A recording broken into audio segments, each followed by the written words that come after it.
Selamat pagi, siang, sore, malam kepada serta yang ada yang bisa dicat. Baiklah, jadi kami dari kelompok Eiken dan Ruben mengenai mata pelajaran broadcasting. Kami akan mempresentasikan hasil dari analisis kami mengenai program penyiaran yang melanggar etika SPS. Jadi langsung aja ke poin pertama. Jadi apa kasus yang dipilih dan apa yang terjadi dalam kasus tersebut?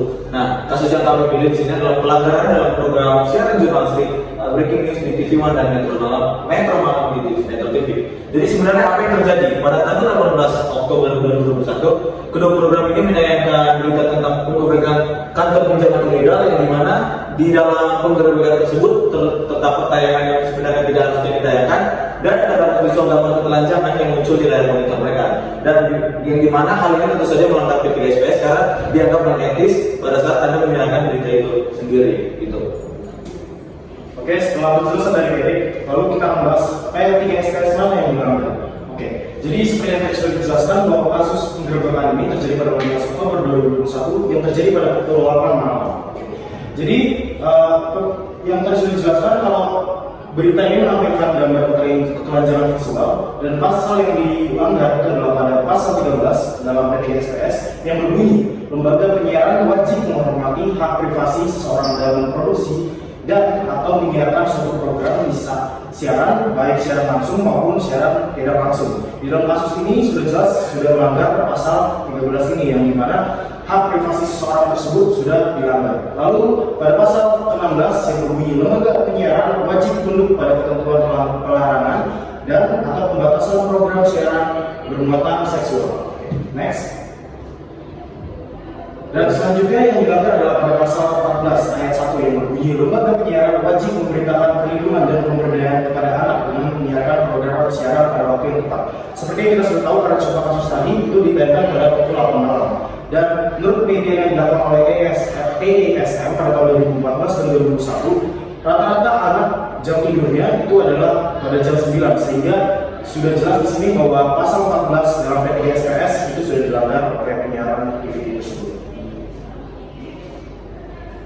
Oke, maksud dampaknya terhadap audiens dan industri broadcasting pada kasus ini.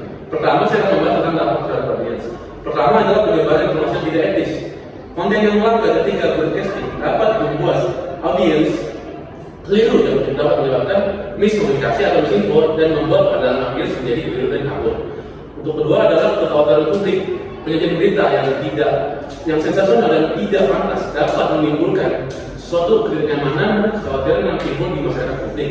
Untuk poin terakhir adalah penurunan kepercayaan terhadap media. Nah, pelanggaran yang terjadi dapat mengurangi kredibilitas atau kepercayaan masyarakat terhadap suatu lembaga broadcasting. Nah, ini beberapa dampak untuk audiens. Aku aja masuk ke dampak terhadap industri broadcasting. Yang pertama adalah sanksi dari KPI.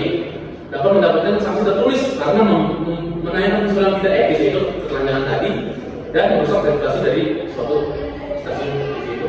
Nah, yang terakhir adalah dampak ekonomi. Kepercayaan khalayak yang menurun dan sanksi dari KPI bisa membuat brand atau iklan ini ataupun acara ini menjadi sepi penonton dan jelek pandangan dari masyarakat, sehingga ujung-ujungnya dapat mengurangi pendapatan dan mempengaruhi finansial stasiun TV tersebut ataupun acara tersebut. Nah, baiklah, selanjutnya kami masuk kepada poin terakhir yang dimana membahas tentang hal apa yang seharusnya penyiaran lakukan sesuai dengan etika SPS. Baik dimulai dari saya, menurut kami sendiri, menurut kelompok kami sendiri, saya sendiri membahas mengenai pasal 9 etika SPS yang dimana seharusnya para penyiaran ataupun para pembuat media penyiaran seharusnya mereka sudah melakukan checklist terlebih dahulu, di mana mereka harus menentukan dan mereka harus mengetahui apa isi materi dari konten tersebut, apakah konten tersebut mengandung unsur yang melanggar norma kesusilaan atau norma kesopanan, sehingga hal tersebut bisa menjadi suatu hal yang dapat diwanti-wanti ataupun dipersiapkan untuk menayangkan hal berita apa yang akan ditayangkan di penyiaran tersebut. Oke, kalau menurut saya, yang saya sarankan itu adalah pada pasal 24 pada etika SPS yang berbunyi mengenai pengawasan oleh editor konten, yang dimana sudah kita lihat bahwa tayangan tersebut tidak lolos dari editor konten. Yang seharusnya konten pelajar itu bisa dibuat, namun hal tersebut tidak lolos dari pengawasan editor konten.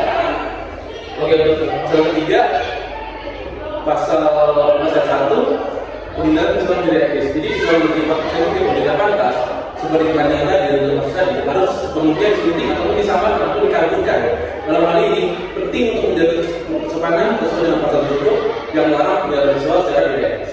Baiklah, sekian dari kelompok kami. Terima kasih. Terima kasih, Mas.